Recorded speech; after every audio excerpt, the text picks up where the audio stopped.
There are two kinds of old men the world never talks about.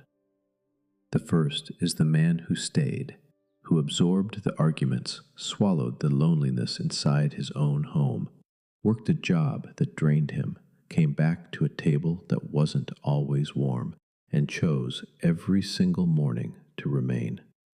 Not because it was easy, because he believed something was worth building that could not be built any other way.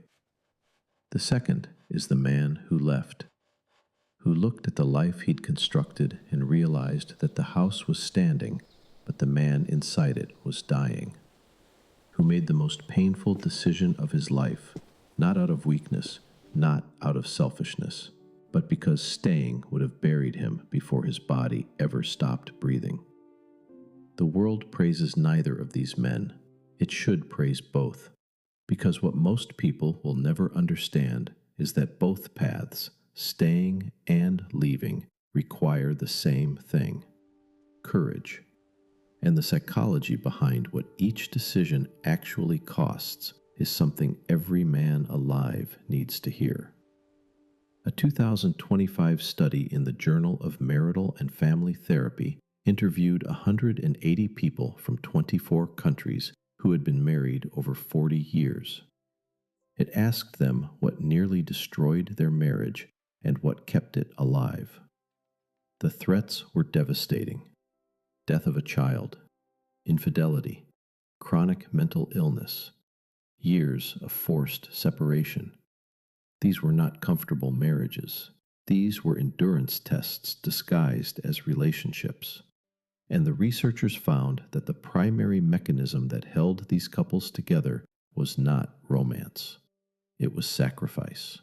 The willingness of one or both partners to surrender personal wants, careers, comfort, pride, for the sake of something they believed was bigger than themselves.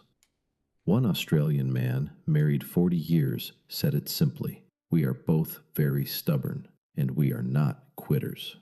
That is not a love story. That is a war story. And the man who survives 40 years of marriage has fought battles that no one outside that house will ever see. Harvard Health confirmed what these men earned. A study of over 127,000 adults found that married men are healthier, live longer, eat better, smoke less, and drink less than their unmarried peers. And at age 65, married men live over 2 additional years and nearly 2.5 extra years of active, healthy life compared to unmarried men. The man who stayed paid in patience. He was repaid in years. But here's the truth this video refuses to ignore. Not every man who stays is making the right choice, and not every man who leaves is making the wrong one.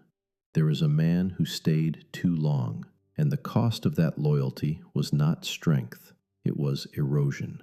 He stayed through the contempt, through the manipulation, through the years of being told he wasn't enough by the person who was supposed to remind him that he was. He stayed because the world told him that real men don't quit, that God hates divorce, that leaving means failure. And some of that is true. But none of it is the full truth, because there is a difference, a critical psychological difference between a marriage that is difficult and a marriage that is destructive. Difficult marriages grow the man inside them. Destructive marriages bury him. Research confirms this. A 2009 study found that people who were unhappily married and chose to divorce experienced better psychological well-being than those who stayed in the same circumstances. And a broader review found that while divorce carries real emotional costs, roughly 80% of people who go through it are classified as either average copers or fully resilient within a few years. The Gottman Institute, one of the most respected marriage research centers in the world, identifies what they call the 4 horsemen: criticism, contempt, defensiveness, and stonewalling. When these 4 patterns become the permanent climate of a home, the marriage is no longer a marriage. It's a slow death wearing a wedding ring. And the man who recognizes this, who steps out of the fire not because he's afraid of heat, but because the house is no longer worth saving. That man is not a coward.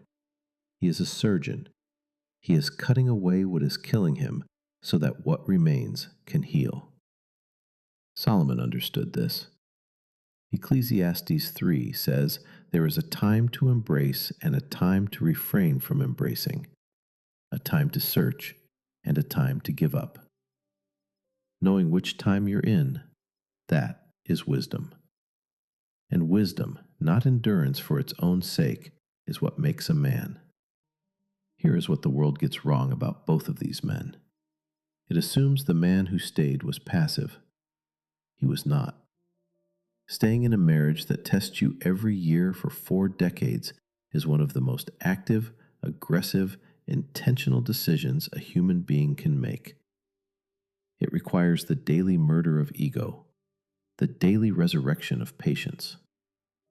It is not passive. It is war. And the world assumes the man who left was selfish. He was not.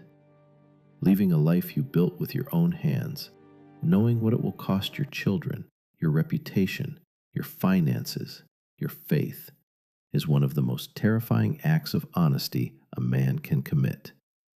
It is not selfishness. It is surgery.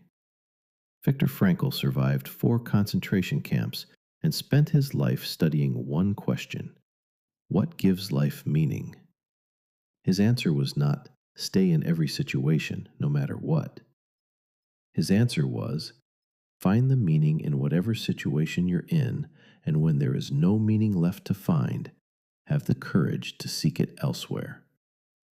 Robert Greene wrote in The Laws of Human Nature that the man who understands himself, who can separate pride from purpose, ego from truth, is the most dangerous and the most free. He doesn't stay because society told him to. He doesn't leave because the culture made it easy. He acts from clarity. And clarity is the rarest form of power. Proverbs 4:23 says, "Above all else, guard your heart, for everything you do flows from it." That verse is not just about protecting your heart from the world. It's about protecting your heart from a life that no longer deserves it. Whether that means staying and fighting or walking away and rebuilding, the command is the same. Guard it, because everything you are flows from it. So to the man who stayed, who gave 40 years of his life to something he believed in, even when it stopped believing in him, who woke up every morning and chose the harder road because he knew something sacred was on the other side of the suffering. You were right. The research says so. The scripture says so. And the gray-haired woman still beside you says so every time she reaches for your hand without thinking. And to the man who left, who stood in the wreckage of a life he built and chose to walk into the unknown rather than die slowly in the familiar, you were right too. Not because leaving is easy, but because the man who had the honesty to say, "This is killing me," and the courage to act on it, that man chose life. And choosing life is never the wrong decision. Both of you paid a price the world will never fully understand. Both of you carry scars that don't show on the surface.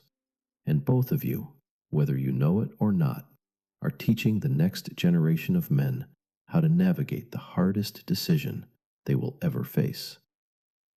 The question was never, should I stay or should I go? The question was always, am I being honest with myself about why? Answer that, and the path reveals itself. If this reached you, whether you stayed or whether you left, subscribe. There's more where this came from. And share this with a man who needs to hear it.